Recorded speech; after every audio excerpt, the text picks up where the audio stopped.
This is a relay project. Real Talk starts right now. Here's Ryan Jesperson.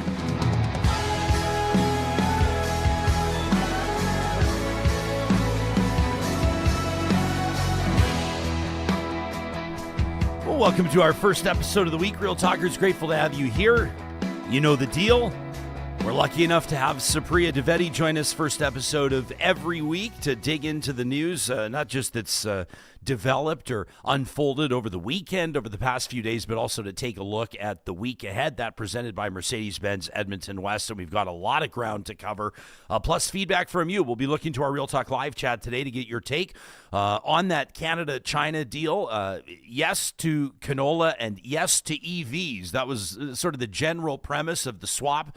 The agreement between the two nations, obviously there's more to it than that. Supriya will dig into that, but we want to get to it. Donald Trump has his board of peace. He wants $1 billion per nation. He wants Mark Carney sitting on it. Should Carney, what does that even sort of say about the relationship? Where do we go with the relationship? Very interesting, inflammatory comments from Steve Bannon over the weekend about Canada. We'll get into that, and Ted Cruz's comments about Greenland and Denmark. Of course, the situation in Iran, the world is watching there. A court decision on the federal government invoking the Emergencies Act, that appeal going in a direction where I'm sure some of you are thrilled about, some of you may be troubled by it, some of you it may not be on your radar at this point, and that'll be our mandate today. Plus an NFL-themed positive reflection coming up to wrap up this episode, presented by our friends at Solar by Kuby. We'll get the ball rolling by letting you know that our friends at Hanson Distillery are making this entire episode possible as our presenting sponsors. Look at this, custom gin classes, a Valentine's Day class that you can register for on their website at hansondistillery.com. That's a pretty cool idea. Go ahead and make that move. Get your plan in place early and be the most popular one come February 14th. We love Hanson Distillery because it is made local. Edmonton's original distillery, rooted in prairie grit and a rebellious spirit. Hanson is known for authentic small batch whiskey, vodka, gin, moonshine, plus those unique liqueurs we tell you about, crafted right here with local Alberta ingredients. Every bottle tells a story of a true story, that is, of passion, heritage, and hands-on craftsmanship. You can read more about the business, plus learn more about what they're doing on their website, hansondistillery.com. I encourage you to check them out. If you happen to be in the Metro Edmonton region, they've got an absolutely beautiful distillery on 174th Street, 111th Avenue, right by Mercedes-Benz Edmonton West. And keep an eye out for their latest creations wherever you buy fine spirits. Proudly local and always original. Hanson is made right here. As we say hello to our good pal, former senior advisor to the Prime Minister of Canada, and in the spotlight, first episode of every week right here on Real Talk, it is Supriya Dwivedi. Nice to have you back. How was your weekend?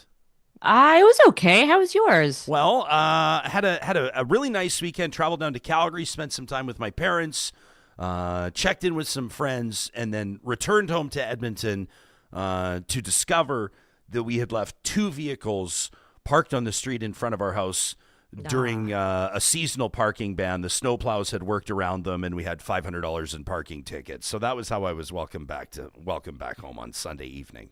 Well, while you were in Calgary, I have to ask, given what Johnny revealed to the world last show, did you come across any more Christian rap memorabilia or mementos while you were at home with your parents, Ryan? He's got just a very chill smile on his face. Did you spend all week? See, here's the thing. Johnny could spend all weekend scouring YouTube to try to find the Christian rap highlights. Right, I have a life. But the real tragedy is guys. I will say it was on my mind the entire weekend. Yeah. Like, I went out for some drinks with friends on Saturday, and I started going like a prehistoric Rex. Yeah. What was the line? Yeah, drinking drugs and premarital sex. These things will kill you like a prehistoric Rex. I think I'll find I'll find the short right now. We'll end the interview today with this. We can end the interview with it. Yeah, no, we did disclose. You're right, and thank you for checking out episodes that you are not starring in. We appreciate that as well. That always means a lot, to know you're not just here because you're in the spotlight, but because you're a true team member.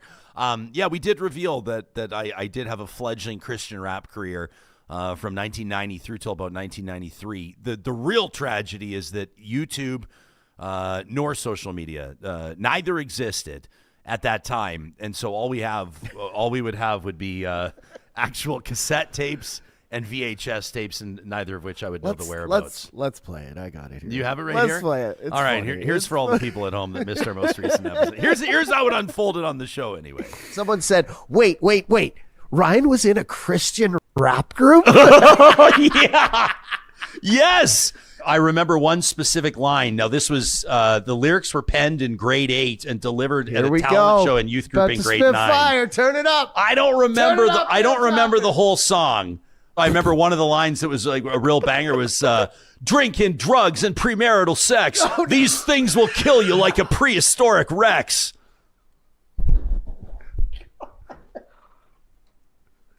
Effective. I'm scared straight. And like there was no drinking, drugs, nor premarital sex from anybody in that audience. Oh, my God. So there you have it. Oh. R2LJ was the name of the group out of South Calgary. But limited market, I think, I love it. For what we were putting on the table. I love everything about it. Sorry to have derailed the conversation right off the jump, Ryan. I think sometimes it's okay if we just check in before getting to like all of the hell that's breaking loose all around us and just talk like normal people for a second. There's a surprising no, that's not surprising at all. There's a real lack of sympathy around my $500 in parking tickets in our live chat here right now. So some people are saying it's not like they didn't let you know for a week that the snow plows were coming. I'm not going to get into this debate. All I'm going to say is, and Supriya will acknowledge that you're checking in from Toronto, and every municipality does snow removal differently. But it has been a really interesting one. I would argue that, and again, I'm just going to pay the tickets. Every once in a while in life, you just fucking pay the tickets. You know what I mean? So that's what we're going to do. I don't think that the communication was the best. I think I'm pretty plugged in and paying pretty close attention, and I didn't see any notices. I didn't see any signs. That said, when I came home last night to see just 2 vehicles with the big, huge windrows around them as the plows had made their way through and realized that we owned both of those vehicles, and then saw the parking tickets on the windshields, I did acknowledge, and I do acknowledge, that everybody else on the block managed to get their vehicles off the street. So, obviously, at least you didn't tow them. Well, and here's the funny part, and I'm grateful they didn't tow them. But apparently, and I've not fact-checked this, so we'll categorize this under the Real Talk rumor mill. But apparently the only reason they didn't get towed is because the city of Edmonton has already blown through its towing budget. And so that's the only reason why vehicles aren't getting towed right now. It's been a wild situation. As you know, we've got a new mayor in town, Calgary and Edmonton, both with new mayors. And Andrew Knack, who is kind of like the happy-go-lucky guy, smiley, nice guy, is being slammed like 7 weeks into his term as Edmonton mayor for how the snow removal has gone or not gone. And like nobody's been happy. So I recognize where I sit on this, and that is that if you're going to try to make noise in Alberta's capital city, bitching about the fact that your street actually did get plowed, but your vehicles are standing in the way, there will be very little public sympathy, which is why I do not present it out of the gates in this episode as some sort of way of gleaning sympathy, rather as an amusing anecdote for the entertainment of our guests and our audience. Always taking one for the team, Ryan. Always taking one for the team. And Supriya, that's what Ontario's auto sector has done. See what I did there? Great pivot. Thank you very much. As Mark Carney travels to China, this was, as you and I had discussed ahead of it, the first official prime ministerial visit to China in about 7 years. It was since 2017, so I call it 8 years, 9 years almost. By Mark Carney, and I guess the mission, of course, was to improve relationships with China, an important trading partner, but not the most important trading partner, right? And try to emerge with something. We can get into the details. We'll hear from Mark Carney and Scott Moe in a second, but you've been paying close attention to the story. What jumps out at you as most significant?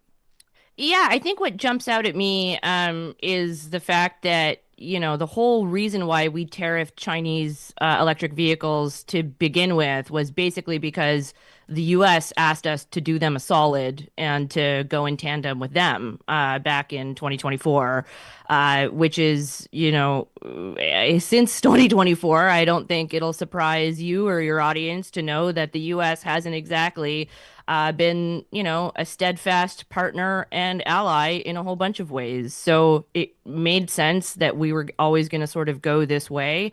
I can certainly understand the frustration from Ontario's auto sector or some of the frustration that's been expressed by Premier Doug Ford about what this will do to the domestic market. But the reality is that if our goal is in fact to get more electric vehicles onto the roads and have them, displace the OG combustion type engines, this is the way to do it. Now, I think there are security concerns to keep in mind. One thing that keeps coming up, and Pierre Poilievre has said this, is that in allowing these Chinese EVs onto our roads, we've got essentially little roving surveillance devices that are going to be on our streets.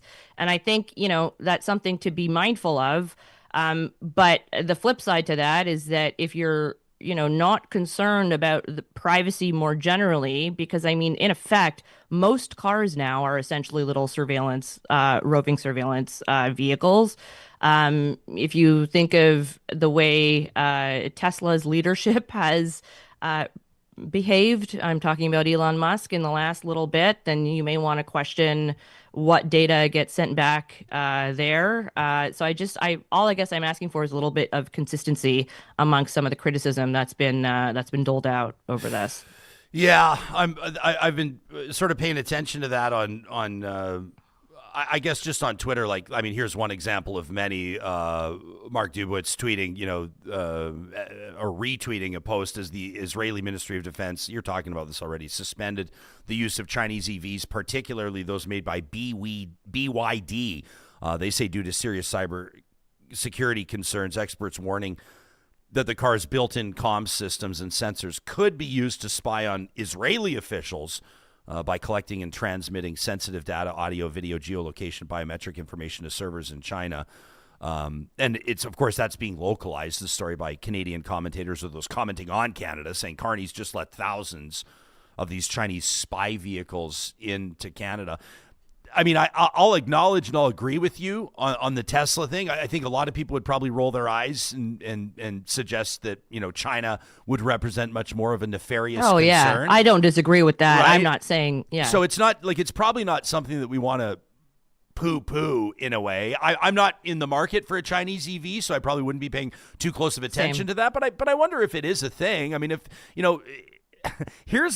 you got to ask, where do Canadian consumers land on this, where you go to a situation, you go quite actually, this could be used to spy on you, or quite actually, this could be used, you could be used as a plant, or you could be used as a pawn in the game.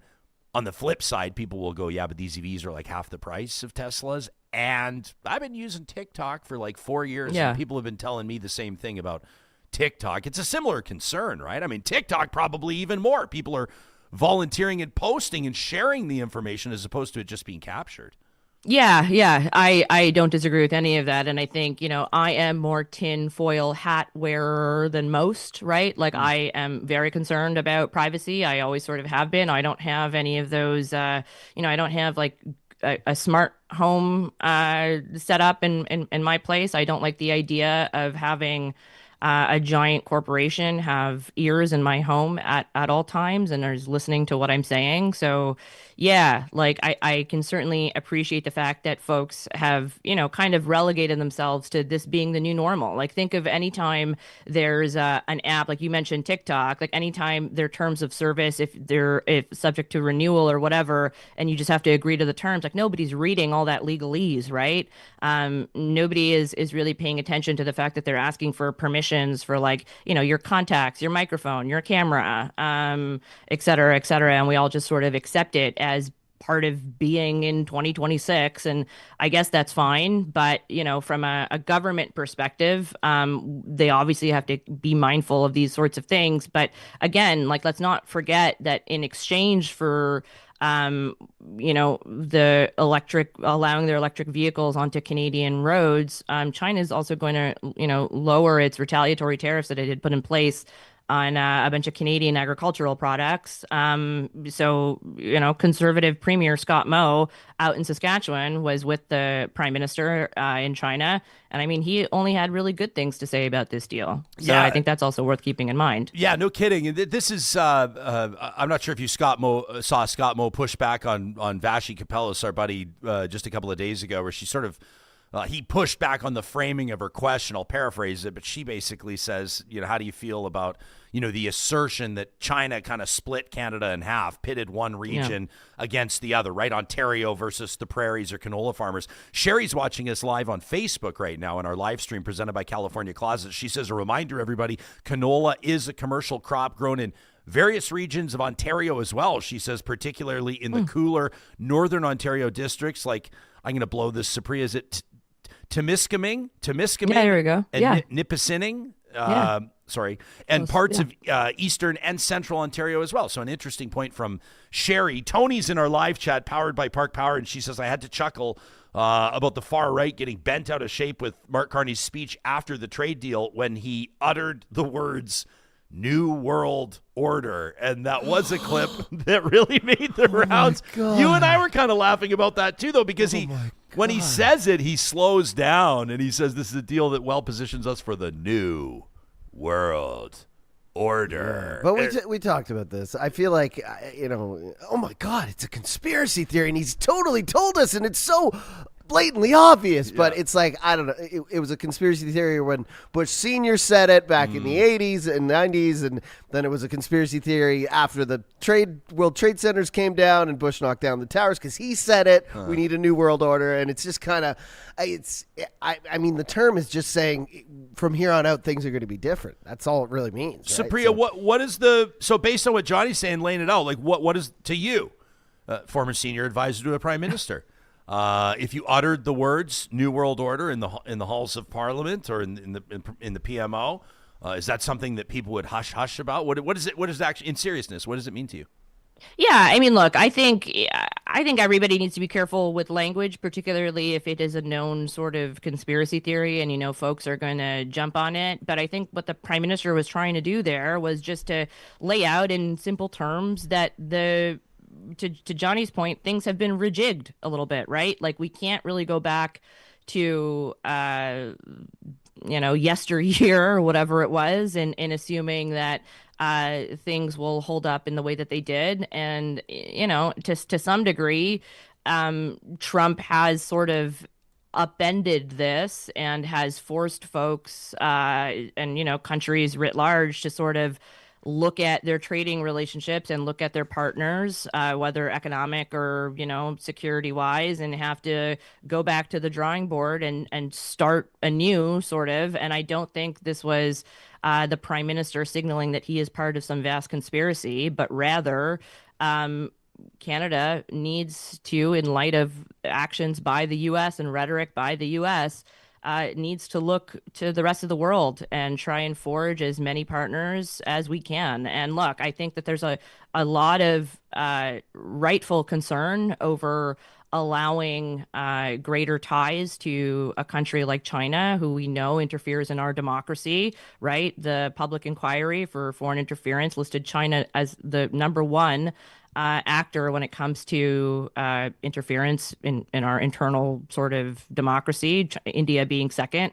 But the reality is it's a giant market. And we can't, unfortunately, only trade with folks who have the exact same sort of lens as we do when it comes to democratic ideals or human rights. And I'm not excusing some of China's brutality when it comes to the Uyghur population or how they treat Tibetans. But the unfortunate kind of sober, clear-eyed analysis is that Canada posturing over it isn't necessarily going to do anything. And in the meantime, canola farmers and fish harvesters in Canada were getting hit pretty bad by the tariffs that the Chinese had placed on our agricultural products. Yeah, not to mention some Canadians have been calling for Chinese EVs to enter the market. Yeah. There's that whole thing too of giving the people what they want. And you and I have discussed this before. We've had many guests on the show to talk about the premise of trade protectionism or industry protectionism and when it makes sense and when it doesn't, and that kind of, I know that there's a lot of talk about globalists and all that, but like it truly is a global market, and for the most part, people want choice, right? Like people can bitch all day about Jeff Bezos or billionaires, but then when they need something delivered in 4 hours, we were at a cooking class last week. We took our 10-year-old to a pizza cooking class, had so much fun. And the gal running it, just a legend in Edmonton, and she's talking about how she picked up the kale here, and here's the source of the buffalo mozzarella, and she's talking about when she'll import something and when she'll buy local, and she said the one thing I'll really spend on is these Italian tomatoes, because she's schooling us on when tomatoes. The San Marzano, those ones. Well, so she said apparently I think the San Marzanos. She said there's this little. What's it called? I wasn't paying too close of attention. But there's this little stamp that goes on the canned goods, maybe not just canned goods, but it's sort of like a place of origin guarantee where it's like if they're like Marzano tomatoes, they can only be called that if they're from that region. Kind of the idea of it's only Champagne if it's from the Champagne region of France. And she was saying that some of the biggest brands in the Italian exports that you'll see, including the tomatoes, said if they don't have that stamp, it's name only. And so she was teaching us what to look out for. Anyway, the point of the whole thing was after her whole profession of love, and I'm not saying it was insincere, about shopping local and supporting local, she says, and also we're going to be using these pizza stones that I just had delivered on a 4-hour delivery from Amazon. She goes, so keep in mind, sometimes you just got to support the big guys, right? I mean, Belias, $10 in our super chat. Thanks, Belias. Says, you guys, we have dozens of appliances and electronics that are made in countries that don't align with our values. Who's to say our blenders and our toasters aren't spyware? We got to get trade going. It creates jobs and it kickstarts GDP. Yeah, I would think your TV too. From China. Oh, yeah, sure, right? Yeah, Cause, you can't buy a dumb TV anymore either. They force you to buy smart stuff. No, and your Apple TV box that's connected to it, which connects your photos, your videos, all your contacts, is made in China as well. So I mean, is that something you think about all the time? Yeah, and that's all connected to the internet. Does it change your so I don't see behavior, how though? that's not even more of a risk than which grocery store you're going to on a map in your car. Would this change your behavior? I don't think so. I mean, if you're on social media, if you've got an iPhone, you're being tracked all the time, every day, all the time. So Les says the Alberta government has TELUS in their pocket, and who doesn't think TELUS isn't sharing info? Les, thanks for the $5 towards my parking ticket, by the way. That was very generous and unnecessary, but I appreciate it. Peter says, I turn my TV off when I'm not watching it. Erica says, you guys were all carrying roving surveillance devices in our pocket all day long, every day. Erica says, I'm watching this show on a roving surveillance device right now. That from Erica. All right, listen, let's get to what the Prime Minister had to say about this. Johnny, why don't we go to Mark Carney, then we'll go to Premier Scott Moe out of Saskatchewan. But here's Carney when asked for details and sort of where his head was at on we'll call it the EV canola deal. Here's what the Prime Minister had to say. Let's put this in context. 49,000 vehicles, which is the cap on Chinese electric vehicle exports to Canada. That's part of this agreement. That's a return to levels last seen in 2023, the last full year before the Canadian tariff actions. That's the first point. Second point, again, to dimension it, that's less than 3% of the size of the Canadian auto market. The third point, to put in context, and I reference this, is that part of this agreement, and it takes a few years to build this, a couple of years to build this, that an increasing portion of those exports will be in a new segment of the Canadian market. In other words, electric vehicles that cost less than $35,000 at the landed price. So there's huge opportunity here to get more affordable cars in the electric vehicle market for Canada. The fourth element, and in many respects the most important element, is the beginning of discussions and expectation of Chinese investment in Canada and partnership in Canada to produce vehicles over time, so to partner with Canadian firms. So that's the Prime Minister. An update out of Ontario, Doug Ford calling on the Prime Minister to step up to help Ontario's auto sector after the deal. I'll reference reporting in the Toronto Star at thestar.com. This posted like half an hour ago. Your Premier, Doug Ford, out in Ontario, has said he's extremely disappointed about Canada lifting that 100% tariff on Chinese EVs. He was speaking to the Rural Ontario Municipal Association conference. That's today, so he's speaking basically as we're speaking. Says, quote, the Premier of Ontario, "I want to take a moment here to address the Fed's decision to reduce tariffs on Chinese-made EVs. I'm extremely disappointed by this decision, which will directly impact our auto workers and the supply chains that support them, including in many rural areas." Ford went on to say, "I've made my position very clear to the PM, and I'm doing so again today because we need to do everything we can to support our auto workers. Ottawa needs to step up by removing its EV mandate, harmonizing regulations with our trading partners, and scrapping unnecessary fees that drive away investment." Yeah, I think that's probably a reasonable thing for a premier to say if they feel as though, their a sector in their province is getting unfairly hammered or unfairly thrown under the bus, even if it might be an electric bus at the end of the day. But I would suggest that what I find interesting about, Ford lambasting the decision right from the jump is that it seems as though he wasn't given a bit of a heads up or wasn't given at least a cursory, like, kind of courtesy, this might be on the way, to sort of prep him and maybe mollify some of what would have been his initial sort of reaction. And, there's been some reporting out of the States to suggest that the reason why Trump's reaction was so muted to, Canada signing on to this deal with China was because U.S. officials were indeed given a heads up. And I'm not saying that that's bad. Of course, it's a good thing to give your trading partners a heads up, especially when you're in active negotiations with them or presumably going to resume active negotiations at some point with them. But likely Ford should have been given something similar.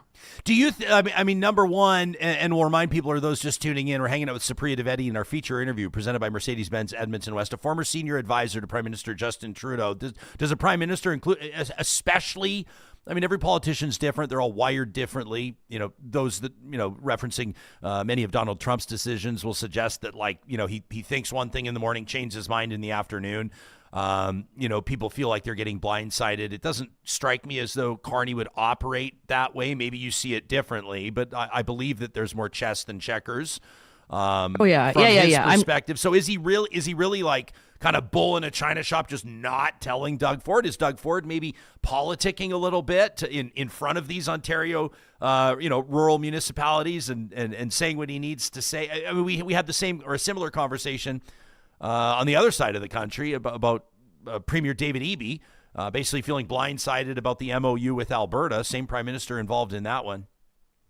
Yeah, I don't think it's bull in a china shop, and I do think there's definitely a level of chess, if you will, that is being played here. But I think part of it is probably not thinking of the premiers, because you use Dwivedi as an example as well, but in those two situations, not thinking of them of needing to be in the know, right? And so you have a very small list of folks that you think you're going to give a heads up to. And in my mind, it is, I don't think it's necessarily a deliberate sort of snub, or there was a deliberate sort of sense of malice on behalf of the Prime Minister towards Premier Doug Ford at all. But I think that if there wasn't a bit of a heads up, it likely means maybe not a dropped ball, but like a fumbled ball, and you picked it up on the first bounce sort of thing.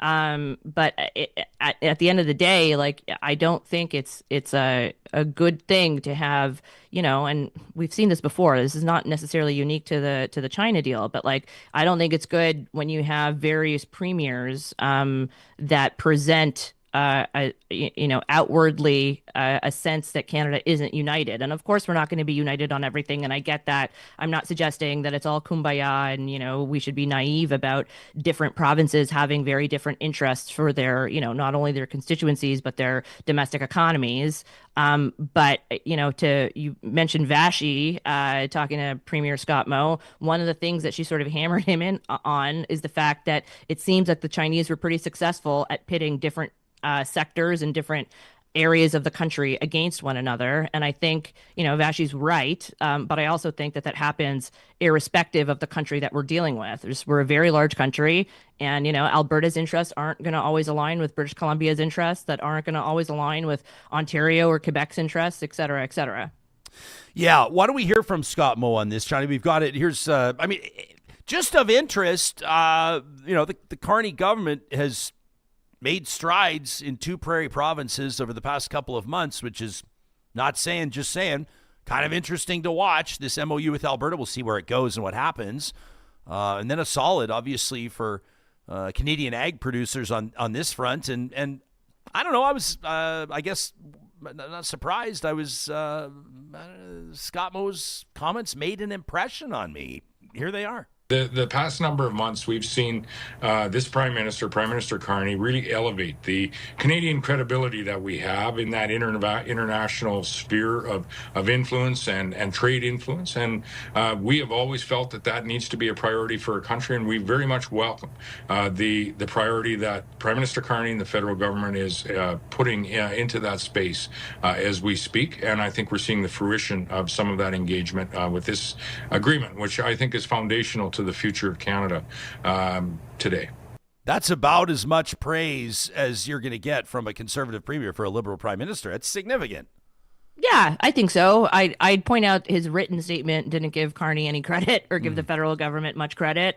So, playing to perhaps slightly different audiences here. The crowd that's going to watch either Question Period or Power Play with Vashi Capellos, probably not the same that follows Scott Moe on his social media channels. But, I do think that it is significant that you're hearing praise from a Conservative premier out in the prairies. I think the question sort of remains is that, how do folks in Ontario see some of that? Like, do they see it as a slight? I don't think it's that personal. I don't think the vast majority of folks are going to see this as a slight to Ontario. But like, for example, if you're, labor leadership here in Ontario and you think that it's going to negatively impact the domestic auto manufacturing industry, then I don't know what you're telling your members, but it's probably not going to be a rah-rah Carney liberal message, right? So right now it also, I think, is important that we don't have a permanent leader for the NDP.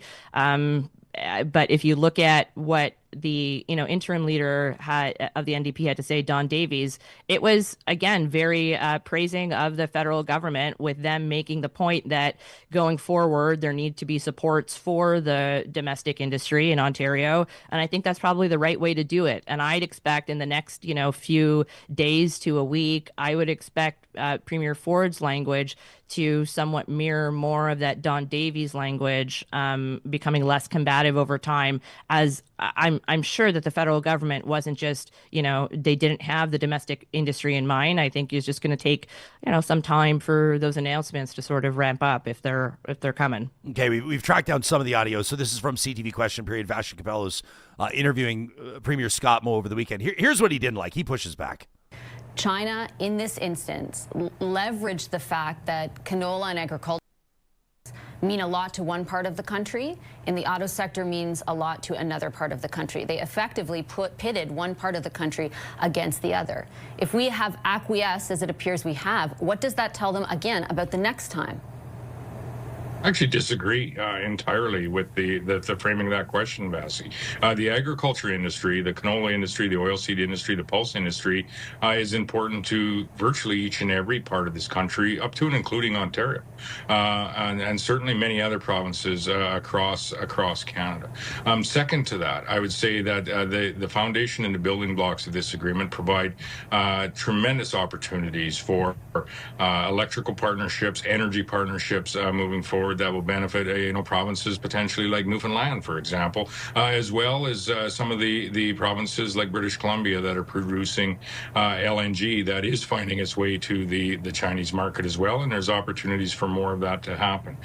Second to that, I would say that there's a changing environment in the manufacturing space, and this opens up a number of years for us as Canadians, whether it be in Ontario or other provinces, to engage on what our manufacturing future is going to look like, and to create some of the partnerships like we did 20 or 30 years ago with many of the manufacturing brands that are commonplace in manufacturing their vehicles in Canadian communities today, but were not 30 years ago. So that's Scott Moe with Vashi Capellas just over the weekend, basically, as everybody kind of reviews the deal and seeks to understand a little bit more about it. Obviously, Scott Moe with the front row seat there on the trade mission. Yeah, I think I sort of mentioned this, but just to touch on very briefly, then we can move on to whatever else next you want to talk about. But the Scott Moe stuff, what I find interesting is that, like, we don't need China to put different areas or to pit different areas of the country against one another, right? And I don't necessarily want to frame it as it being an Ontario versus Saskatchewan thing necessarily, but our country is very large and very diverse, and there are different sectors. I mean, if you think of the exchange of words that Premier Coen has had in recent weeks over the pulling off of Crown Royal of shelves here in Ontario at the behest of Premier Ford, I mean, that has nothing to do with China, and yet there's clearly a disagreement. You think of the MOU that you mentioned that the federal government signed with the government of Alberta. I mean, that pissed off, has since appeared to be somewhat mollified, but initially pissed off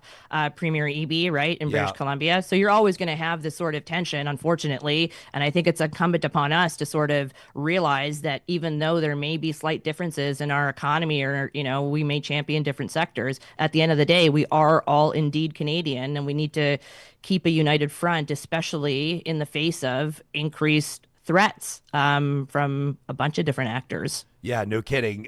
In our live chat powered by Park Power, Nia, thanks for your YouTube channel membership. She says, the fact is Canadians need to sell canola, but we can choose what EVs to buy. And right now, the Americans don't seem to match our values as well. Tracy says we evolve daily, and so does trade. Farmers may have to change crops, and we as consumers will have to choose from what's available. A lot of folks just kind of checking in on this or analyzing this based on their perspective or what their priorities or probably what industry they work in or what part of the country they live in. Alberta Girl says the 100% tariffs on EVs from China was a mistake from the beginning, a favor to the Americans that are now the ones that are actually destroying Ontario's auto industry. It's not 49,000 Chinese EVs that are. M. Aitken has zero sympathy. He says, oh, boo-hoo to Doug Ford. I don't think he was crying for canola farmers before all of this. Let us know what you think. As we talk to Supriya Dwivedi, of course, the conversation continues. But if you have a specific take on this, send us an email to talk@ryanjesperson.com. We'll continue to look into our live chat. I see you there, Pizza Riva. I do see you in the live chat. Kale, Buffalo Mozzarella. I'm surprised you're not wearing a top hat and a monocle, Jespo. Says Pizza Riva. The Blob wondering if me and my hip-hop partner, my Christian rap partner, were wearing matching purity rings. We were, in fact, not. But Peter has suggested a rebrand of our rap group, Virgins with Attitude. Yeah, I love it. That could have been very good as well. Hey, I want to ask you about this board of peace that Donald Trump, he wants $1 billion per participating nation, wants Mark Carney on it. We'll see if Supriya thinks it's a good idea in just a moment in our feature interview presented by Mercedes-Benz Edmonton West. Friends, I told you I was down in Calgary over the weekend, and of course, up until right now, at this point, Calgary does not yet have a Friesen Brothers, and I'm not making any sort of announcement. I'm just stating a fact, and that means that anytime I'm headed down for a special occasion, I make sure to stop off at one of our local locations to pick up a few gems, and that includes the pork and apple sausage, which is just here for a limited time. I picked up 6 of them. We made a brunch on Saturday along with some Friesen Brothers sourdough cinnamon buns, of course, some farm fresh eggs, and a few other goodies. Picked up Granny's banana bread from there as well. You get the idea. Whenever you go to Freedom Brothers, you're going to find exactly what you need to wow whoever it is you're making brunch for, or just to get your family through the week. And of course, that's why we're so proud to partner with this family-owned business, proudly Alberta-owned, Alberta-grown, 71 years, if you can believe it, Freedom Brothers is celebrating. And we want to make sure that you keep as much money in your pocket as possible. Make sure you mark the next first of the month. It'll be February, first of every month. 15% off all grocery purchases of $75 or more, only at Freedom Brothers. The Citadel Theatre getting set to welcome Death of a Salesman. That launches January 24th, running through the 15th of February. This is Arthur Miller's legendary and poignant story of a traveling salesman grappling with unfulfilled dreams and strained family bonds. A timeless drama that explores ambition, identity, and the pursuit of success, revealing the fragility of the human spirit and the yearning for validation. It's a timeless classic that has shaped generations. And you have a chance to see it at one of Canada's largest theaters. That's the Citadel Theatre in downtown Edmonton. Tickets are available now at citadeltheatre.com. Don't forget, if you're a Real Talk patron or if you support us with a YouTube channel membership, you have been sent the information to qualify to win 2 tickets to go see Death of a Salesman. You have until Wednesday at noon Mountain Time to enter. 5 Real Talkers will be on their way with guests to see Death of a Salesman at the Citadel Theatre. Our friends at California Closets reminding you that you do not have to live in a reality where all of your clothes are piled on the floor and you can't find your summer tires and, well, you don't even know where you're going to put your Christmas decorations now that you're taking them down. These guys are the best in the business in getting you organized and being thrilled with that custom storage solution. They design at a top shelf level, everything manufactured in our home province of Alberta and guaranteed for life. So whether it's an entertainment center, maybe it's a custom closet in your primary bedroom, a guest bedroom, maybe it's a home office converted to a guest room, or even a custom garage storage system, you're going to love it. They guarantee it. And it all starts with a free consultation. You can sit down with a designer, talk about the space, talk about your budget, and get the ball rolling. You can book that free consultation today at californiaclosets.ca. And before we get back to Supriya, a reminder that no matter where you are in Canada, there's a fit for you at Canada's Open University. That's Athabasca University, with world-class accredited online degrees and courses designed so you can complete your education wherever and whenever it works for you. Maybe it's an undergrad you're looking at, maybe a grad degree, maybe you've always dreamed about an MBA, but it's just not realistic for you to take 6 months off to attend a brick and mortar university. Well, that's where the AU Advantage is. You can learn more about it, including transfer credits, tuition and fees, student supports, basically how AU works, by visiting the website. Consider applying today at athabascau.ca. Supriya Dwivedi, our guest, first episode of every week, and bringing an understanding to issues across the country that most wouldn't have had they not worked as a senior advisor for a prime minister. The president of the United States is talking about this board of peace, and there's a lot of details to it. We can dig into it. He wants Mark Carney on it. He wants $1 billion per participating nation. Do you think it's a good idea? I do not think it's a good idea. And I think it's interesting within when this was first floated last week, you know, there are a lot of names that were put about, Prime Minister Carney being one of them, former PM Tony Blair, the UK being another. But increasingly, it kind of seems like this whole board of peace thing is going to essentially crumble under the weight of itself. Like, nobody normal or respectable is going to want to pay the $1 billion permanent membership fee, which, by the way, apparently Trump is going to control. So it's like, okay. Netanyahu is already apparently reportedly pissed at this whole thing because apparently Trump did this without consulting the Israeli government. And now there are reports as well that apparently Putin has been invited to join this board of peace. So the whole thing just seems like one giant grift that the Trump administration is trying to put forward. And hopefully the, world leaders, current or former, that have been approached about this will recognize it as being a grift and won't want to join in the end. Because I think it's also important to point out that, Trump himself has said some very questionable things when it comes to Gaza, in particular, wanting to, noting that it's like beachfront and putting Trump hotels up there. So it's like, okay, like he clearly, I don't think he's doing this for altruistic, good reasons. And I think that's probably recognized by, at this point, most of the other folks that are either being approached or are thinking about getting involved, or who were thinking about getting involved and now are having, second thoughts. Huh.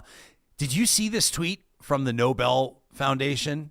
Talking peace, I got to put this in front of you as in Venezuela, Machado is like given the Nobel Peace Prize to Donald Trump in kind of an unprecedented, unprecedented development. There's not completely unprecedented. It's happened before. Do you want to know the one time it's happened before? Yeah, I have no idea.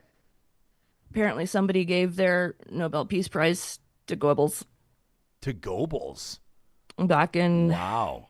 Okay. Pre-World War II? This would have been like 1930. No, this was like during. I want to say it was like 1939 or something. Like I read it on some... It was a Wikipedia entry that ended up in my...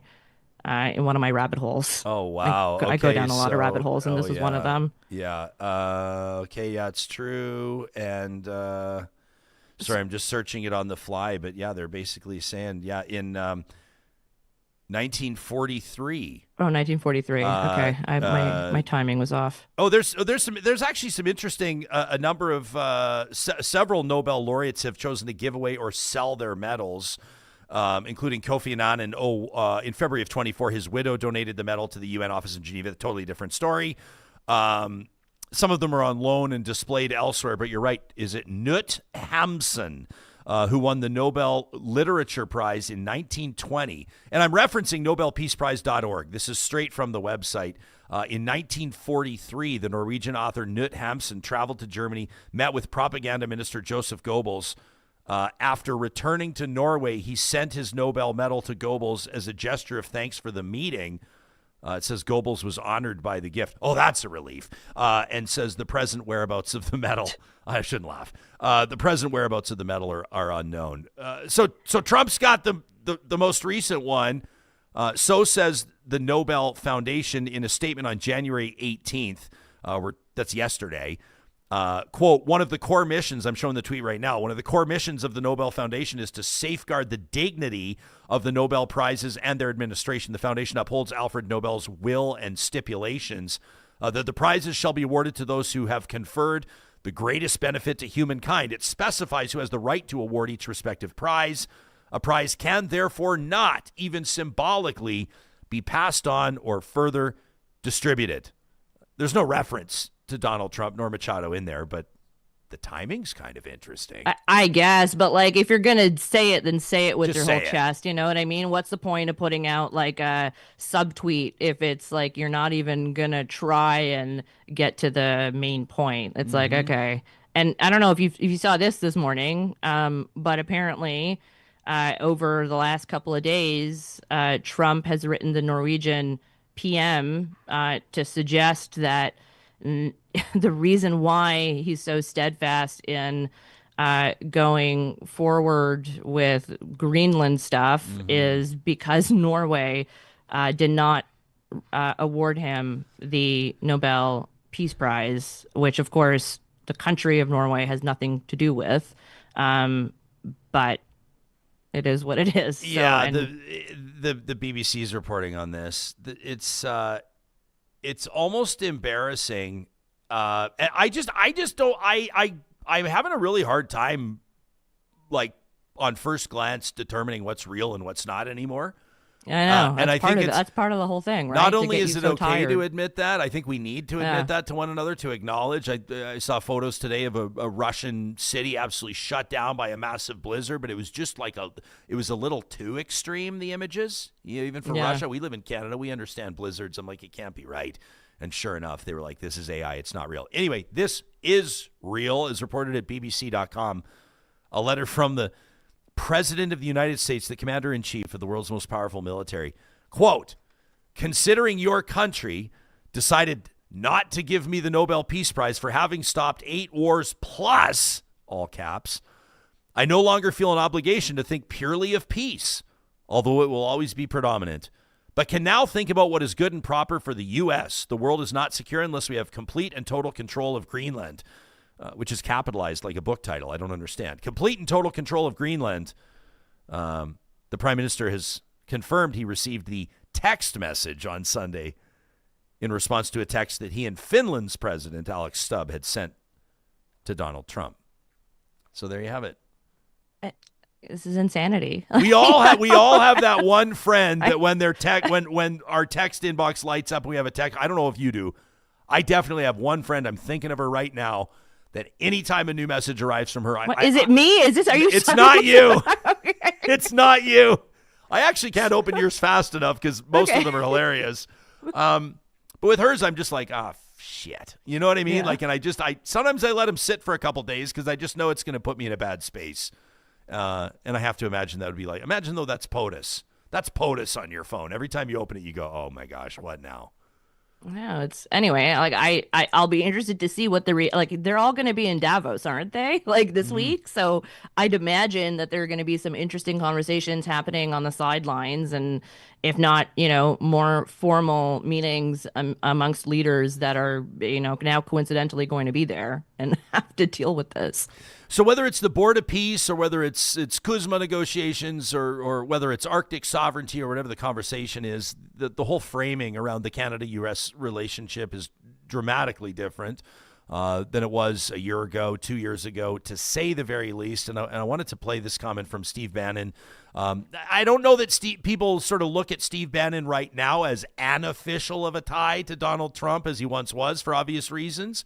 The guy was running the show at the White House in the first term for a large part of it. But his comments on Canada, I think, are waking a lot of people up. This is just recently. This is within the last couple of days. I'll get you to respond, but let's get him on the record. Here it is.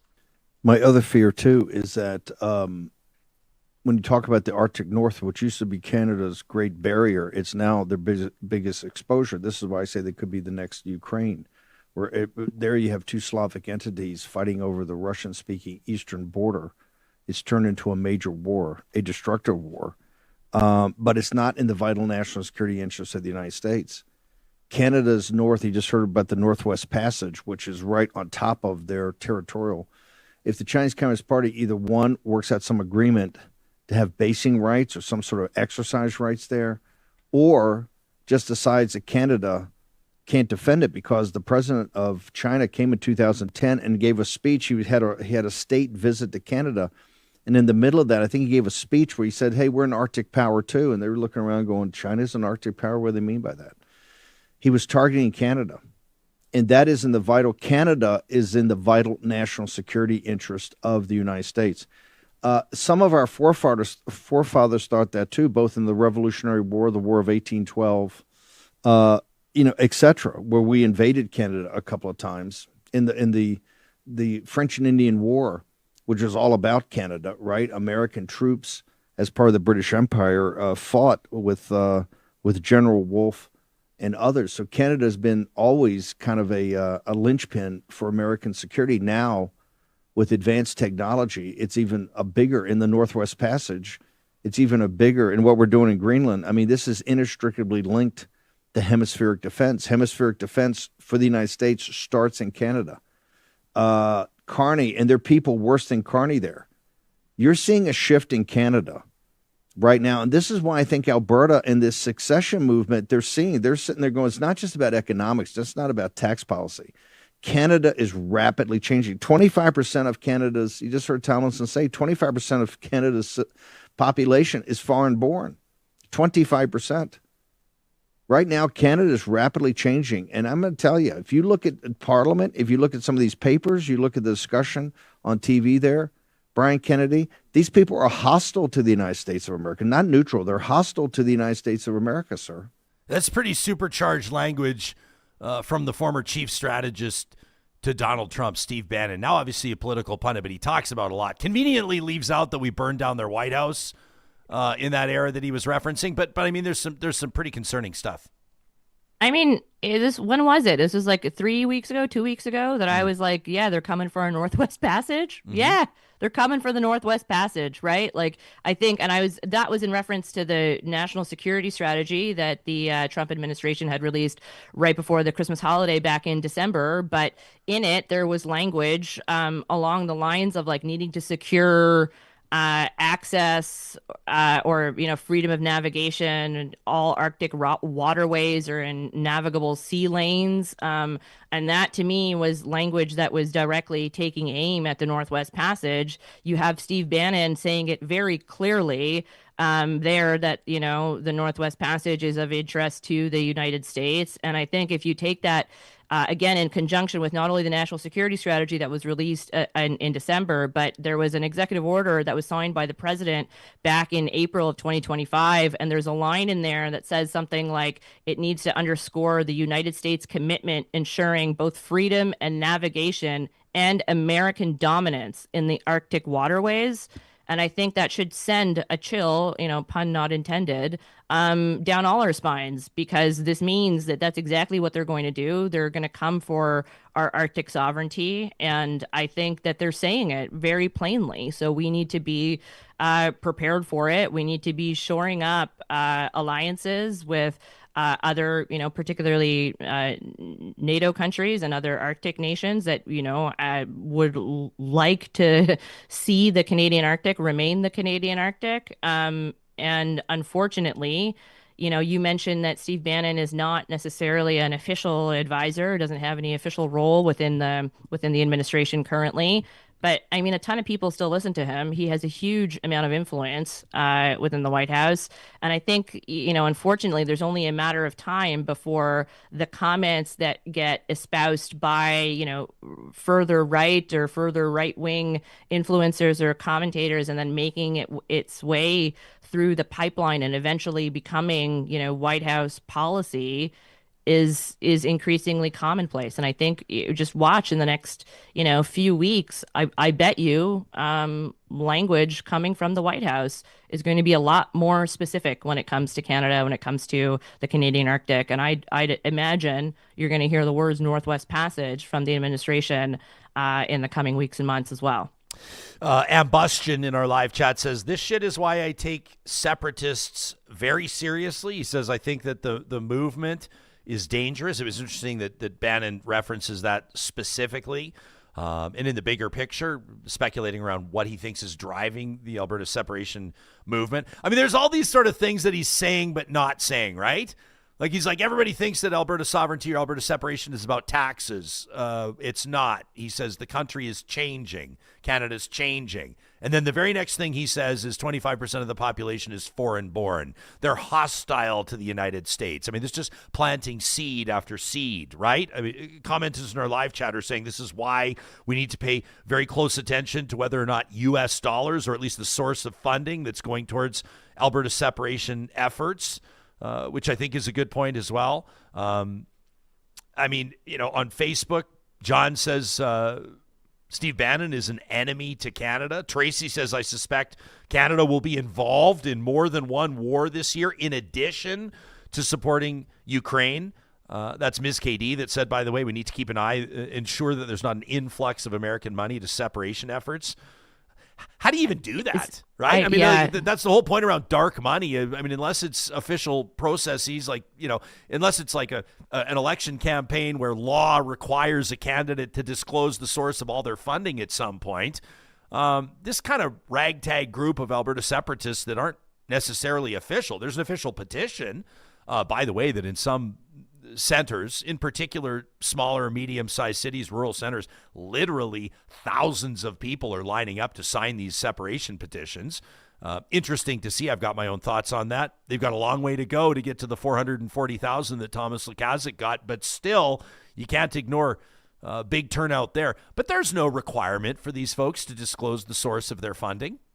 Yeah, it's probably a bad thing that we don't have that requirement, right? That it only officially sort of kicks in during an election period. Yeah. And I mean, what's been interesting is that historically, anyway, if you look at the last like 10, 15, 20 years, whenever we've been talking about upping privacy legislation or encouraging better, more robust reporting outside of an election period, generally what tends to happen is that you'll get political parties, like formal political parties, tending to oppose that because it used to work to their advantage, that you could get a third party campaign going through like-minded third parties to sort of go at a political opponent that you thought was, again, then going to be used to your advantage. But increasingly, the landscape isn't the same.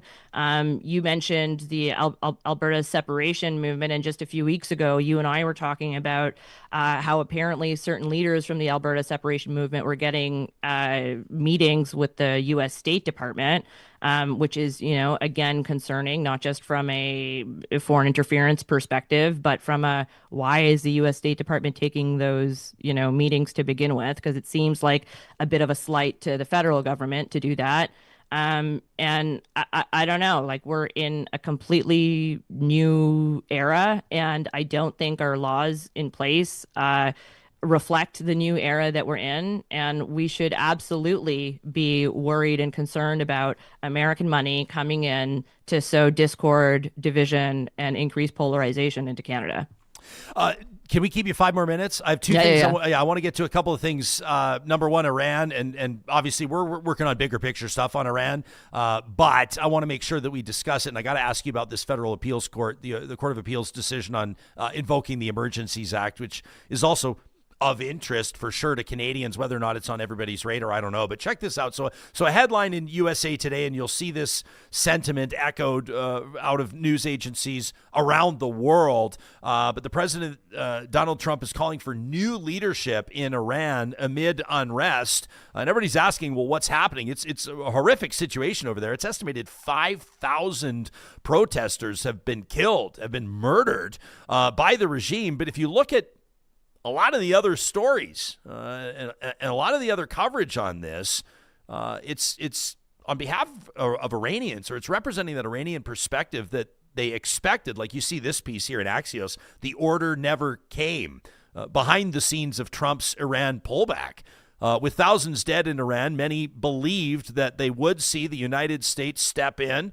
I'm not going to compare Iran and Venezuela, but there certainly are parallels. If the United States sees a regime that it believes represents a security threat, et cetera, it will step in. And many believed, including military, political, and diplomatic officials in Washington and across the Middle East, that mid last week, American bombs would be dropping in Tehran, and that is not the case. Can you see, and I think, millions, if not billions of people around the world probably have hearts in their throat a little bit at the thought of the United States entering Iran. I know that it would be a welcome sight by millions of Iranians, but can you see the United States biting this one off? Where do you see this one going? I mean, to your point, when the U.S. administration, particularly Donald Trump himself, was talking about Iran, I also thought it was going to be, at least, if not imminent, then at least, in the very near term, something was going to happen. And then, of course, the regime cracked down brutally on the protesters and their own people.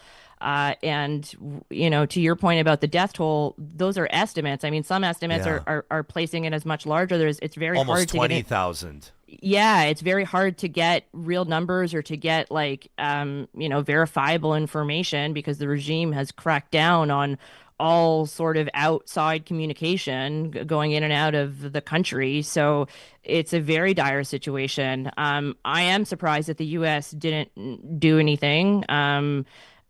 Although, given that Trump's attention is in several different places, I guess it's not all that surprising. But you can only imagine what a brutal, murderous regime of a bunch of theocratic rulers are going to do if they feel emboldened. And I think that is what's particularly worrying in this, is that if the regime, considers this a win, and what happens next. in Iran.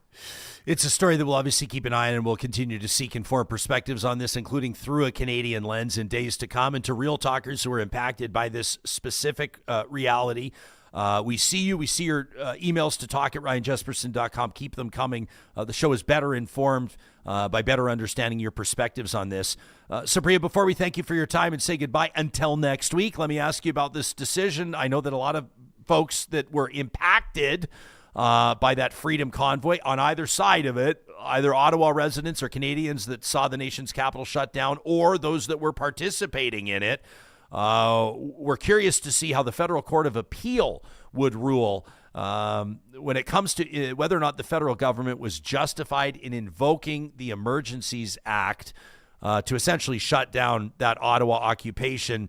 The Federal Court of Appeal ruling on Friday after our show signed off that the Liberal government unreasonably invoked the Emergencies Act to clear those convoy protests, the court dismissing Ottawa's appeal of a 2024 ruling, which had deemed former PM Justin Trudeau's decision, your former boss's decision, to use the legislation unlawful, infringing on protesters' charter rights. It's not going to be the number one story that's being discussed across Canada this week, but it's not insignificant. How does the appeal court's decision land with you? Well, so I haven't read the full decision. I read the original decision back in 2024, and to be honest, like the appeal decision kind of just reiterates that it was right the first time around, essentially. And if you look at the way the Emergencies Act is supposed to be, deployed, it's basically it can only really be invoked if no other law can effectively deal with the situation. And so, the reality is that had the Ottawa police done their damn jobs to begin with, right, and actually cleared out the situation, you wouldn't have had any further need for either, federal involvement or provincial involvement. I think it's also worth noting that Premier Doug Ford was like MIA during the time, wasn't really around. Maybe he doesn't know Ottawa is also part of Ontario, remains to be seen. But, I don't think the ruling necessarily negates just how nutty of a time it was back when the convoy was about. And, but at the end of the day, this is obviously not a good headline that I think any federal government would want. But again, if you're looking at this in terms of what it means for further protests, part of what the original ruling had sort of honed in on was Ottawa had posited that, if you're rendering critical infrastructure that is then deemed unusable, right, by the occupation, which was part of it, that was kind of rejected at the time. And the appeals court reiterated that by saying that, if you're going to employ a more expansive definition that could be used for the Emergencies Act, then that'll end up stifling all sorts of protests and demonstrations that would blockade pipelines, that could blockade railway lines, and other infrastructure that would then be deemed to be advancing a cause. So on the one hand, I can understand why folks that were pro-Freedom Convoy are like very much taking this as a win. But I would suggest that, in the future, when critical infrastructure ends up being blockaded by another line of protest that, they may or may not agree with, it'll likely be deemed because of this precedent that it's not actually a national issue or a national emergency, one that needs the invocation of the act. So, double-edged sword to some degree. Yeah. Tommy's in our live chat. Sounds like he was there. He says the Ottawa police told us where to park. He says nobody told us to move. Ottawa police were sympathetic to the convoy. Tobias is in our live chat, which is strange because he's sworn to leave the show 150 times by now. But that's okay. You're always welcome here, Tobias. He says this has got to really sting for Jespo to talk about this because it makes his guy, Trudeau, out to be the bad guy. No, I mean, yeah, I don't. I'll remind Tobias I don't have a horse in the race. I don't have a guy, but I do. I do think obviously, like, no, you go ahead before I step on your toes. No, just like I did have a guy, and I don't even think this is like that much of a rebuke. It's like it's a legal decision, like whatever. Like Yeah. I don't care. Well, it's like, and I think that it's good that this is being discussed, and it's good it's before the courts, and it's good that a nation learns. I mean, there was you remember, I mean, around that time. It was like, will Ottawa invoke the Emergencies Act? Like, what will happen? And the Ambassador's Bridge and everything was shut down. And then I mean, don't forget what happened at Coots, right? Like Yeah. all this weapons cache that was, 100%. Yeah. I almost feel like that's it's related, but it also strikes me as a completely different story. You know what I mean? On one hand, the Ottawa occupation was much more damaging economically to the country, for sure. And I would imagine that for people living in you were in Toronto at the time, right? Correct? Yeah, I wasn't in Ottawa. But for people that were in Ottawa, you hear from those folks, and it's like just talking about the horns honking for 3 straight weeks, and people like losing their minds, and sort of conflict in the streets for all intents and purposes. For the most part, a nonviolent protest, but economically devastating to the country, and obviously. I don't know if I say from a reputational standpoint, but it certainly, like, the world was watching. Like, it was fascinating to see. Whereas the Coots border blockade was flying a little bit more under the radar in a way, but the more nefarious nature of it and what police determined and the weapons that were discovered and the charges that were laid and the people that were involved, I don't know if it makes sense to try to stack them up and compare them. I don't know if that's a productive exercise. But to be quite honest with you, I'm far more troubled by what was happening at that Coots border blockade. I mean, a conspiracy, if you believe law enforcement, if you read the charges and you actually read up on the story, like a conspiracy to murder police officers and the weapons to do it, to me, I don't know if it makes sense to compare the two, but yeah, I treat that as its own situation because it's just very, very remarkable. Had that plan played out as police allege these folks are intending to do, it would have been, one of the darkest points in Canada's history, if it's not already. Yeah, I just 2 quick things. I know, I've got to bounce, but 2 quick things. One is at the time there was another camp that was set up slightly, I would say 20-ish minutes away from where the Ottawa blockade was. Matt Gurney at the time went down to poke around, and he went to this other site. And he said from the jump, the vibe at the other site was very different, much more military-esque, much more formal, and he was basically asked to leave from the jump. So very much not like that party, bouncy castle, hot tub type scene that was present at the main sort of convoy.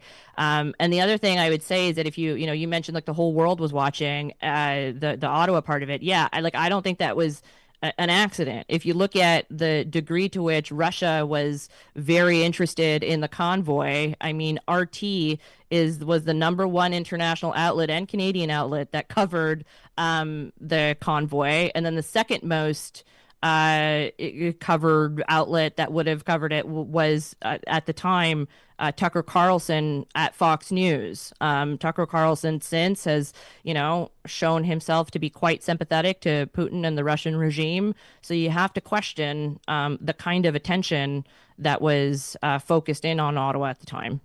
Yeah, Maxine's watching us on Facebook this morning. He says this is a very dangerous precedent that's being set here with this court decision. She says they now think that this is something to be done again. This is something that's justified in their eyes. You think the decision of the Federal Court of Appeal is going to sway people either way that wouldn't otherwise have a strong conviction? In other words, could you see this happening again? Yeah, I could see it happening again, and I could see it happening in all sorts of different ways. I mean, just think of what's going to happen if there's a pipeline route that is approved and you have a bunch of people that are opposed to it.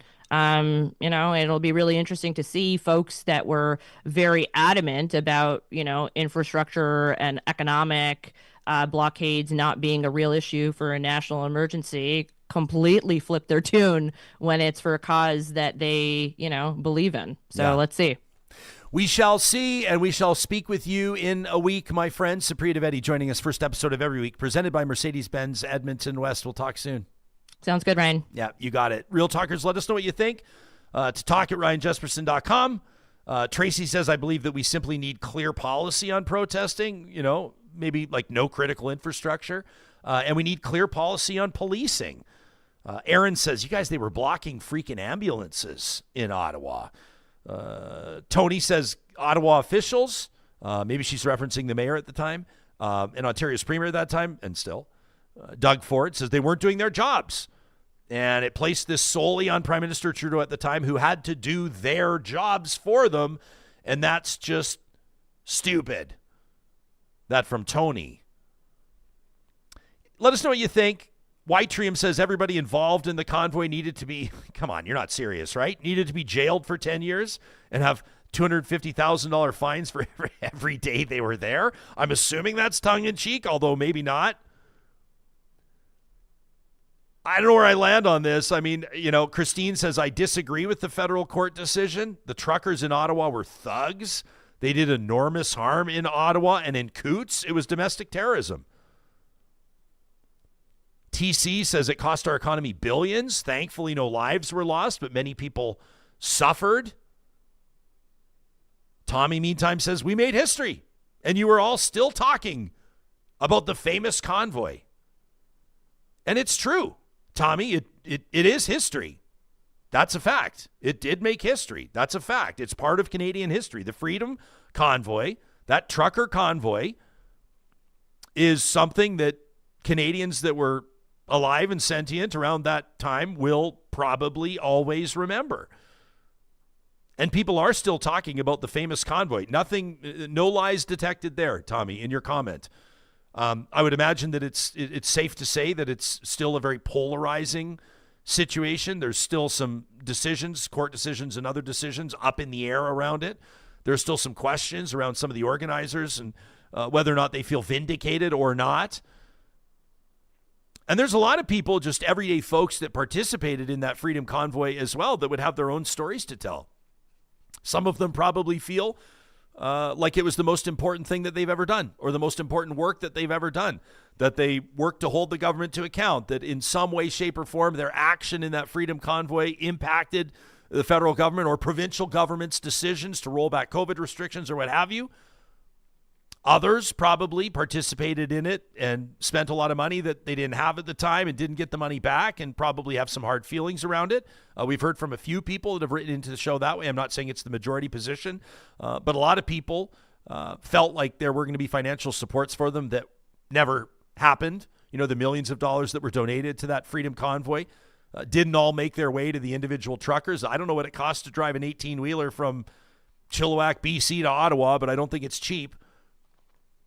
I'll never forget it, Johnny. We were coming back as a family from Jasper that weekend, the weekend that it was all starting and that those trucks were starting to come through. And I remember we were getting set to leave Jasper, and one of the concierges that we were chatting with, we've had a friendship with him for many, many years. His name's Patty, just a beauty of a guy at the Fairmont. And he says to me, he goes, you're going to get, it was on a Sunday, like probably around noon, I was talking to him, and he goes, you're going to be hitting the road early to get back to Edmonton today. Mm-hmm. I'm like, I don't think so, man. We're going to try to sort of milk the trip as long as we can. He goes, I don't know, man. He goes, your trip back could take a while. I'm like, what are you talking about? He goes, well, that convoy's coming through. The trucker convoy's coming through. I'm like, okay, yeah, sure. Hadn't really thought about it. And I will never forget, like, it was wild. We weren't pinned behind a bunch of big rigs on our way back on Highway 16, traveling west to east from Jasper to Edmonton, but the number of people that were out in lawn chairs and on the side of the road and on highway overpasses and cheering these convoys on. I remember people burning campfires in the, on the side of the road and tons of signs. And I was blown away. I was shocked. It was way more, there was way more of a presence than I thought that there would be at that time. That's something that I'll always remember. What do you remember about it? Being annoyed. Yeah. That's about it. Yeah. Yeah. I like this from Mark B and SLC as well, watching us from the great state of Utah. Says it's hilarious how people who don't like Jespo at all have to watch the show. They have to? They hate watch it every single day. Yeah. We welcome them, Mark, and we appreciate it. Ms. KD says the Alberta government did not use the laws available to them to end the Coots standoff. That is absolutely true.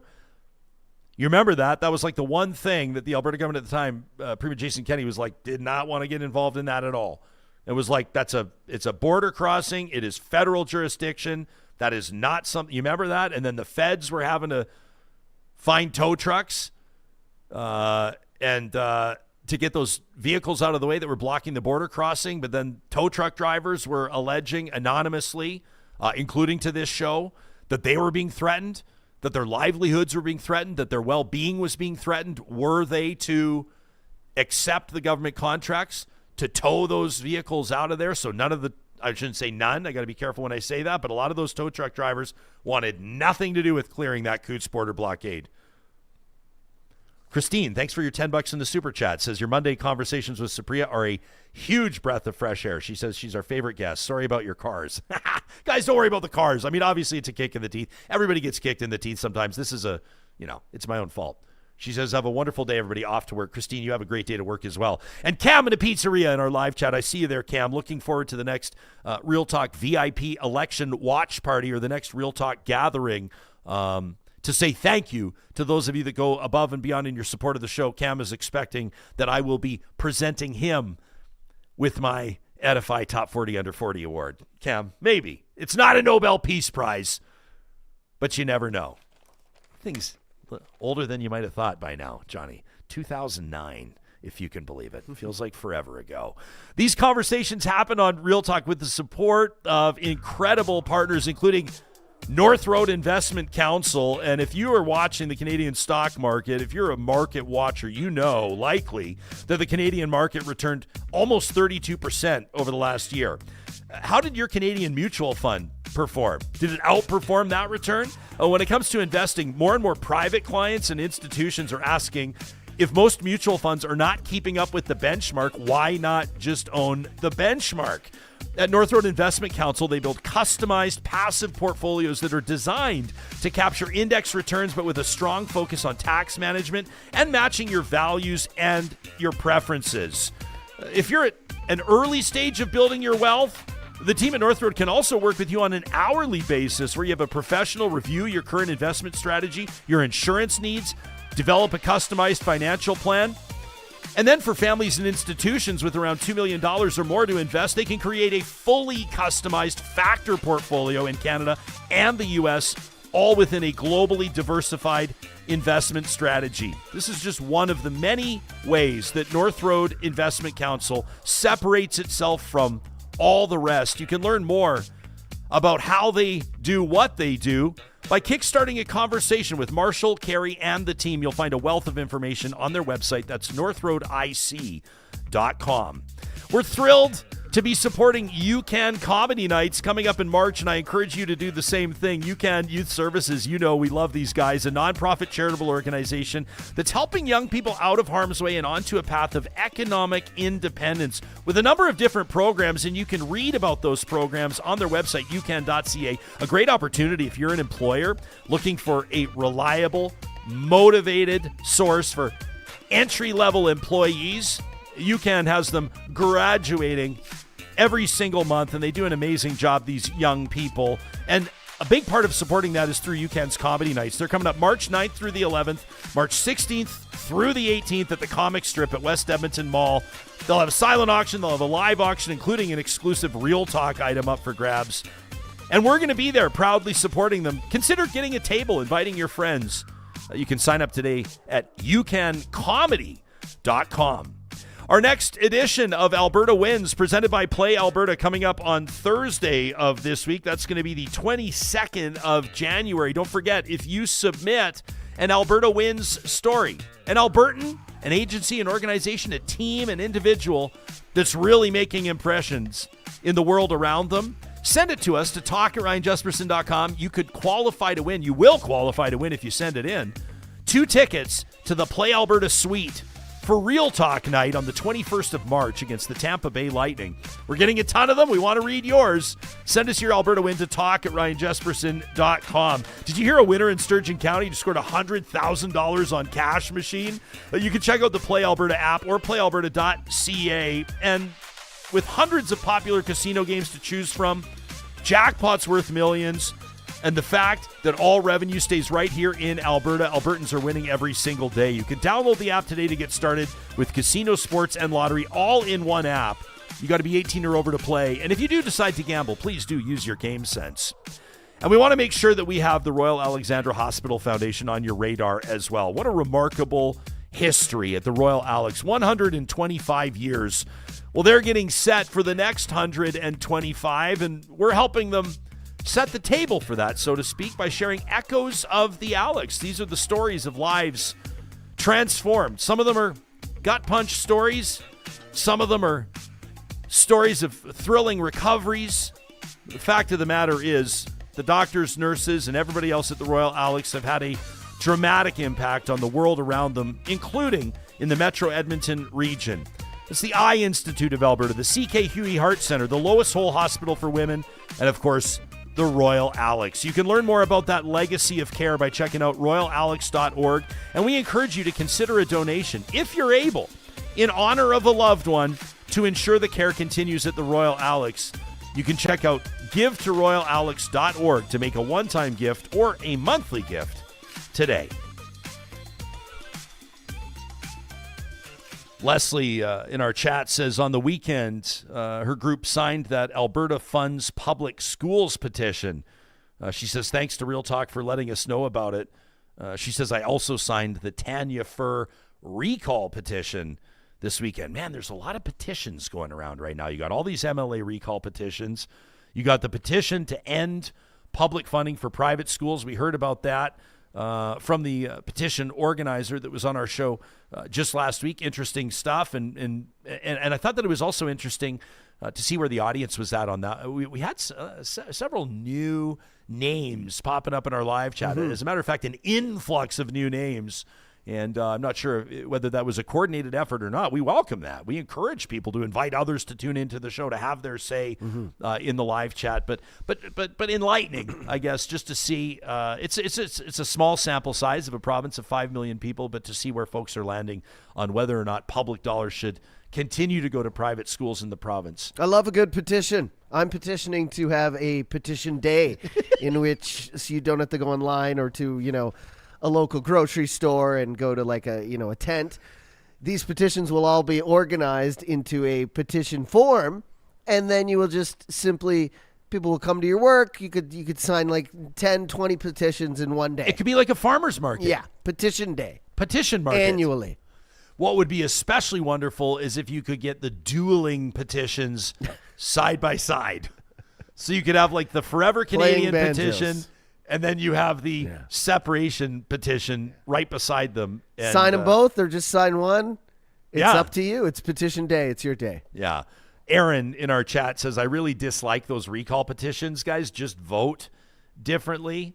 Leslie says, folks need to call their representatives and sign petitions to make their voices heard. Yeah, that's the point of them, right? If you voted and then the person goes in and doesn't do anything they said they were going to do, and that's the whole reason you voted for them, then that's why we have the recall, right? Because they did the 180, because they're not. I mean, there's other reasons for the recall, right? Not showing up to work, all the other things like that are standard. Yeah, some folks, when I say people are saying, I always want to say that responsibly, especially to a smart audience like this, where I say people are saying this. Well, it's not everybody saying this, but some folks are suggesting, including the Premier of Alberta, that the recall petitions are being used against the spirit under which they were implemented, and that is that if you had an egregious ethics breach, or like you said, an elected representative just doesn't show up. Remember the Pat Rain situation, that MLA out of Lesser Slave Lake, former UCP MLA. Did it for the clout. Well, when everyone was like, Pat Rain's living in Texas, like he's not even in Alberta. That sort of a thing is, I think, what people were intending, and now it's, folks just don't like, and I'm not discounting. I mean, it's your legal right, or it's your right as a citizen to do this. It's in law. It was introduced by Jason Kenney, and Daniel Smith has supported it. As a matter of fact, this government has changed the laws around it in a couple of different directions. Right, they're making it easier for petitions to trigger referendum, and then also with the citizen-led petitions, now they're making it more difficult with the entry fee of $25,000. We talked to Alicia Taylor about that. She's the Calgary high school teacher that was with us last week, talking about her petition. And I think how the government right now, the provincial government, is looking at this and going, oh my gosh, this is kind of blowing up in our face a little bit or a lot. Whether or not these recall petitions get to the threshold they need of signatures to actually trigger recalls, and it is unlikely that they will. I don't say that to quell anybody's efforts or to discourage anybody, but you got to get, it's something like, I could fact check it, but it's got to be something like 60% of the number of people that voted. It's a really high bar. Let's be honest. They're all going to fail, probably, right? Who but knows? it's a form of protest, which I like. Like it shows like, hey, at the least, it tells that MLA or whoever was elected, like, to get working, to do what you were supposed to, people voted for you to do, gives them a kick in the butt, which I don't mind at all. Yeah. I'm just doing a quick check on this. So, it was a $500 application fee. Now it's $25,000. Organizers will have 90 days to collect signatures. And you've got to to trigger a recall vote. And again, that's not an automatic recall. It's a recall vote. You need how many? You've got to have valid signatures, and these are not online. These are pen to paper. Yeah. Valid signatures from eligible electors equal to at least 60% of the total number of votes cast in that division, in that riding, we'll say, in the most recent provincial election. Total number or the total number for that? So if, like, let's say in your riding, if 20,000 votes were cast, you need 12,000 valid signatures to trigger a recall vote. That doesn't guarantee the recall would happen, but it would trigger a vote. Yeah.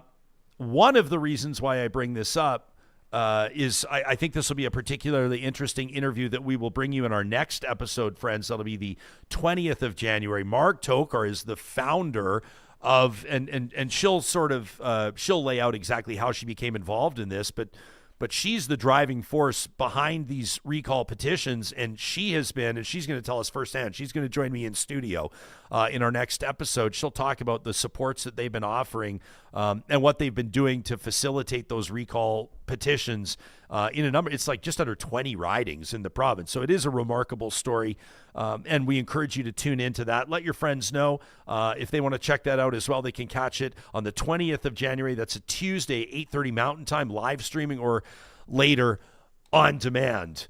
Marie says it's a cumbersome process. Kyle says every single recall petition will fail and are failing, but he thinks they should be limited in their use. Tracy D says $25,000 as a fee for a citizen-led initiative is ridiculous. Tell me they're scared without telling me they're scared. Yeah, I mean, part of me thinks that it's because they're intimidated by it, trying to sort of quell that citizen action. And then part of me thinks that the government's just realizing that people are taking government up on this, and they are doing it.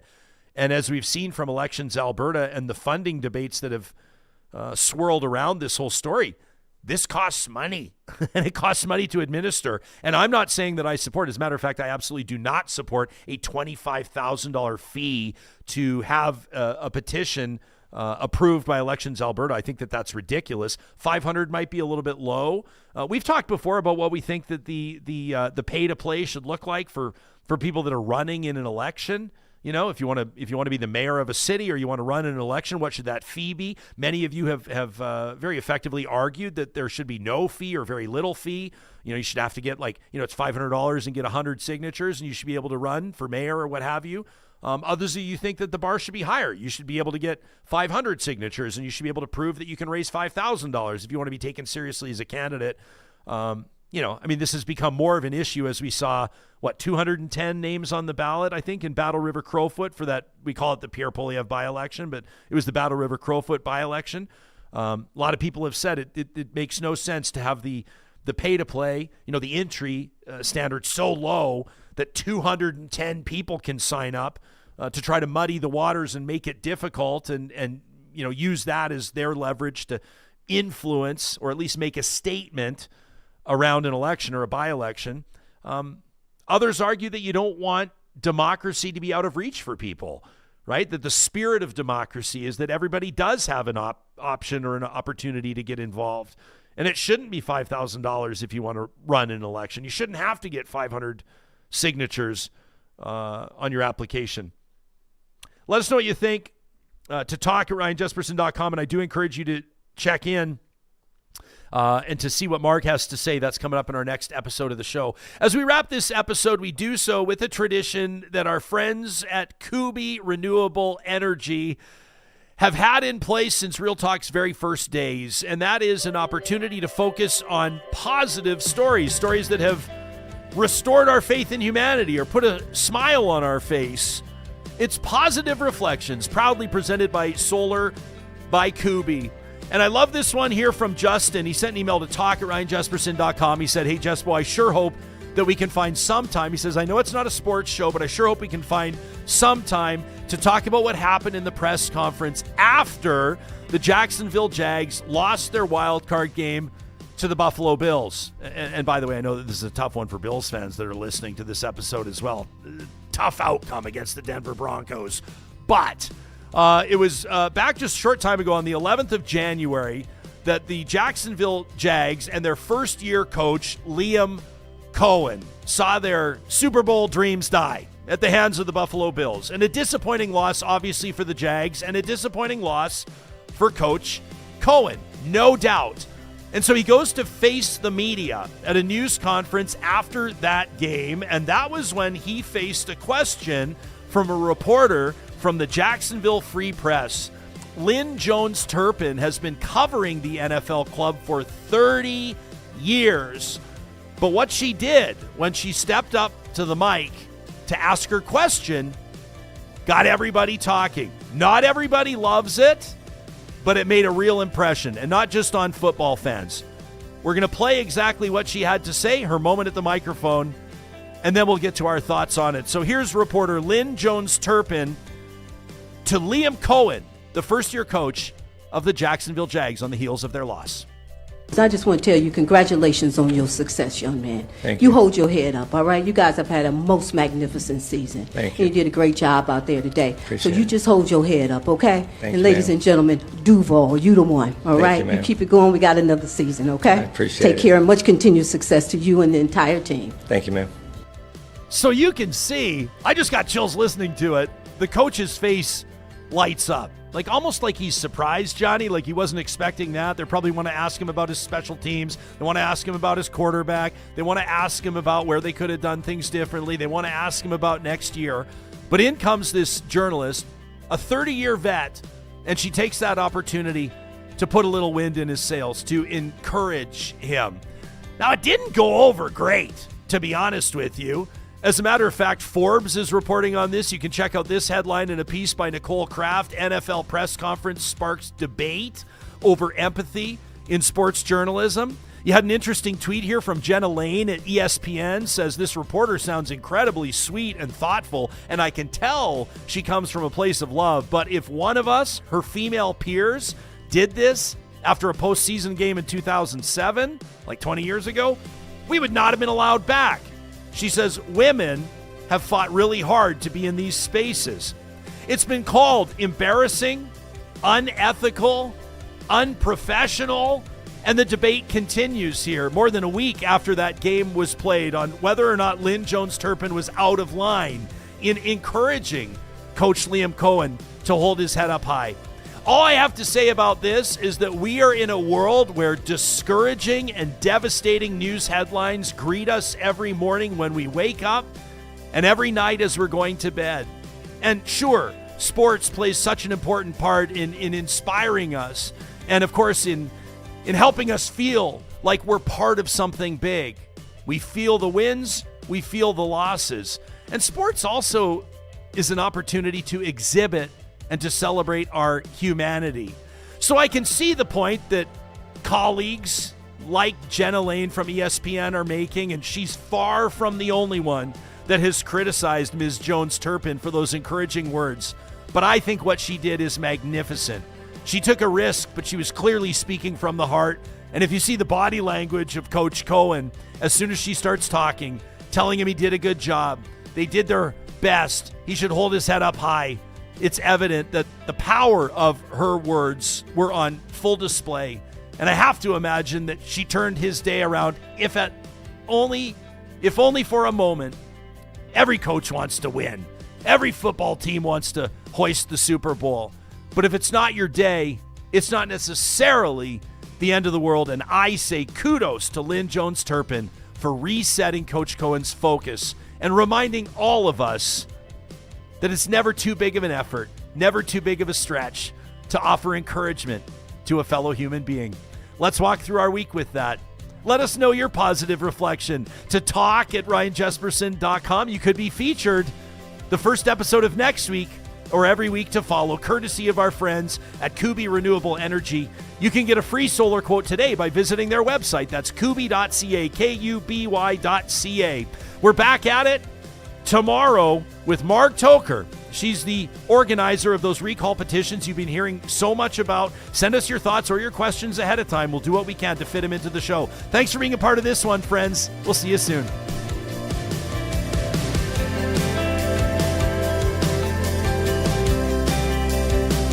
Real Talk is hosted by Ryan Jesperson. Executive producer Josh Dunford. Technical producer John Hicks. General manager Katie Cook-Chivers. Account coordinator Lawrence Derlego. Human resources Lena Shepard. Website design Mike Johnston. Voiceover by me, Carrie Skelton.